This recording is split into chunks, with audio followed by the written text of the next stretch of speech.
আসসালামু আলাইকুম। আজকে আমি আপনাদের সাথে শেয়ার করব নরম তুলতুলে পাটিসাপটা পিঠার রেসিপি। আর এই পাটিসাপটা পিঠা সারাদিন রেখে দিলেও কিন্তু কোনো রকমের শক্ত হবে না।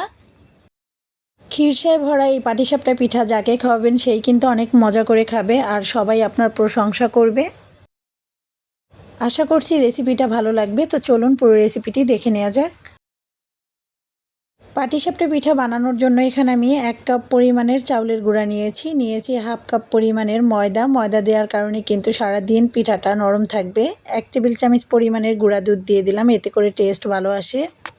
সামান্য পরিমাণের লবণ দিয়ে দিলাম আর 1 টেবিল চামচ পরিমাণের চিনি। এবার আমি কুসুম গরম পানি অল্প অল্প করে দিয়ে ব্যাটারটা করে নেব। এবার একটা হ্যান্ড উইক্স দিয়ে আমি ভালোভাবে মিশিয়ে নিচ্ছি। ব্যাটারটা বেশি ঘন মনে হলে আরও একটু পানি দিয়ে দিতে হবে, তো আমি কিন্তু আরেকটু পানি দিয়ে দিলাম।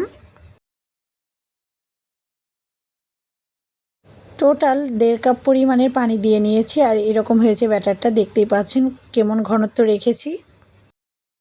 রেস্টে রেখে দেবো 10 মিনিটের জন্য। অন্যদিকে চুলায় একটা প্যান দিয়ে দিলাম আর খিরসা বানিয়ে নেওয়ার জন্য এখন আমি 1 কাপ পরিমাণের জাল করা দুধ দিয়ে দিলাম, 2টা দারচিনি, 2টা এলাচ, 1/4 কাপ পরিমাণের চিনি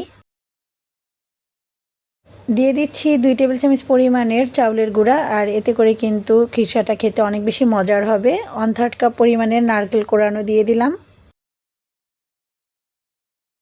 সব কিছু নেড়েচেড়ে মিশিয়ে নেওয়ার পরে চুলাটা অন করে দিলাম। আর প্রথমেই কিন্তু চুলা অন করা যাবে না, তাহলে কিন্তু চাউলের গুঁড়া দেওয়ার কারণে দলা পেকে যাবে।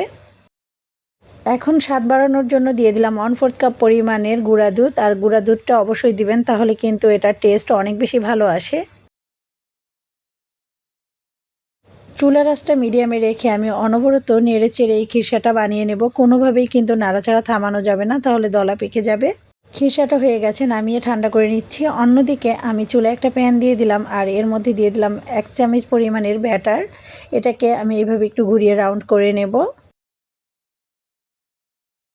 যখন অনেকটা শক্ত হয়ে যাবে তখন এর মধ্যে দিয়ে দিচ্ছি আগে থেকে বানানো খিরসা। আর খিরসাটা দেখতেই পাচ্ছেন, এটা খেতে কিন্তু অনেক বেশি মজার হবে। এখন আমি পিঠাটা ভাঁজ দিয়ে নিচ্ছি। এই ভাঁজটা দিয়ে নিয়ে 2 মিনিট ভেজে নিলেই কিন্তু হয়ে যাবে। আর এই পিঠাগুলো ভাজতে খুব বেশি সময় লাগে না।